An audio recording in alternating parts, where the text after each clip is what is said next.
Hello, সকলে কেমন আছো? আমি খুব ভালো আছি। অনেক দিন পর তোমাদের সামনে আবার একটা কাজ নিয়ে এলাম। আর এই কাজটা একদমই খুব সিম্পল একটা কাজ তোমাদের দেখাবো। আর এই কাজটা আমি যখন করছিলাম সত্যি বলতে আমার মাথায় এক্কেবারেই কিছু ছিল না যে কি বানাতে চলেছি বা কি বানাবো। হাতের সামনে না ছিল কোনো ফুল না পাতা কিছুই মাথায় আসছিল না কি করব। তো নিজের মন থেকে যেরকম এসছে সেরকম আমি ফুল বানিয়ে গেছি আর তার সঙ্গে একটা বেস করে নিয়েছি। আর পাতাটাও একেবারে একদম বাড়ির সামনে কিছু ছোট ছোট পাতা হয়েছিল, তো সেগুলোকেই তুলে নিয়ে এসে অন্তত পাতার শেপটা আমি দিয়েছি। তো তোমরা সকলে দেখতেই পাচ্ছ আমি ফুলটাকে কি করে বানিয়ে নিয়েছি। আমার কাছে টুল আপাতত এখন অ্যাভেলেবেল রয়েছে, তো সেই টুলগুলোর সাহায্য নিয়েই আমি কিন্তু ফুলটা আর পাতাটা বানাচ্ছিলাম। আর যেহেতু মন থেকে বানাচ্ছিলাম একেবারে বুঝতে পারছিলাম না যে আদৌ কেমন হবে এই পেন্ডেন্টের পুরো সেটটা। তো আমি যা রেসপন্স পেলাম সকলের কাছ থেকে, উল্টো দেখছি সকলের এই পেন্ডেন্টটা ভীষণ ভীষণ ভীষণ ভালো লেগেছে। তার জন্য অসংখ্য ধন্যবাদ তোমাদের সকলকে। এই ভিডিওটার শর্টসটা তো আমি আগে আপলোড করেছি, আশা করি তোমরা সেখানে দেখেছিলে।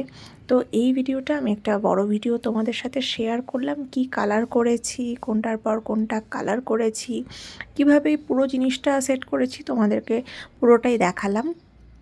আমি কিন্তু প্রথমে বেসটা করে নিয়ে ফুলটা, একটা ফুল আমি অন্তত আগে বানিয়ে রেখেছিলাম।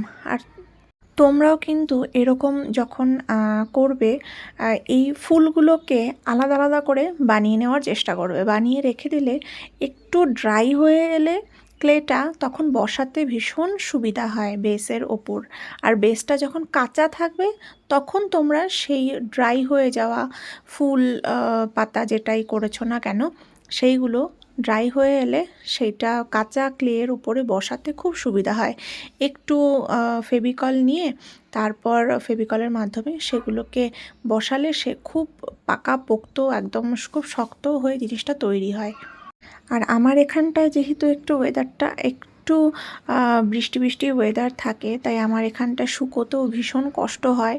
যেদিন রোদ ওঠে আমি চেষ্টা করি খুব ভালোভাবে এগুলোকে রোদ লাগানোর। কালারের ক্ষেত্রেও তাই, কালারগুলোতে একটু যদি রোদ না লাগে তাহলে কিন্তু কালারগুলো খুব একটা ব্রাইট দেখায় না। আশা করি তোমাদের কোনো অসুবিধা হবে না। তো এই হলো আজকে আমার এই কাজটা। তোমরা সকলে জানিও কেমন হয়েছে, কেমন লেগেছে তোমাদের এই কাজটা। আমি একটু আগেও বললাম এই কাজটার থেকে রেসপন্স কিন্তু আমি ভীষণ ভালো পেয়েছি, খুব ভালো পেয়েছি। তার জন্য অসংখ্য অসংখ্য ধন্যবাদ তোমাদের সকলকে। কেউ যদি অর্ডার করতে চাও আমাকে মেসেজ করো, কমেন্ট সেকশানে কমেন্ট করো, আমি নিশ্চয়ই রিপ্লাই দেব। আর যেই অর্ডার করবে না কেন চেষ্টা করবে অন্তত 1 মাস আগে অর্ডার করলে আমি যাতে একটা মাস হাতে একটু সময় পাই। আজকের ভিডিওটা এখানেই শেষ করছি। সকলে খুব ভালো থেকো আর সুস্থ থাকো, আর সকলে খুব ভালো ভালো জুয়েলারি তৈরি করো। আর যারা এখনও আমার চ্যানেলটিকে সাবস্ক্রাইব করোনি তারা খুব তাড়াতাড়ি আমার চ্যানেলটিকে সাবস্ক্রাইব করে দাও, যাতে তোমাদের কাছে আরও সুন্দর সুন্দর এরকম ভিডিও আমি পৌঁছে দিতে পারি। আজকের মতো টাটা। আবার দেখা হবে নতুন একটি কাজ নিয়ে, নতুন একটি ভিডিওর সাথে।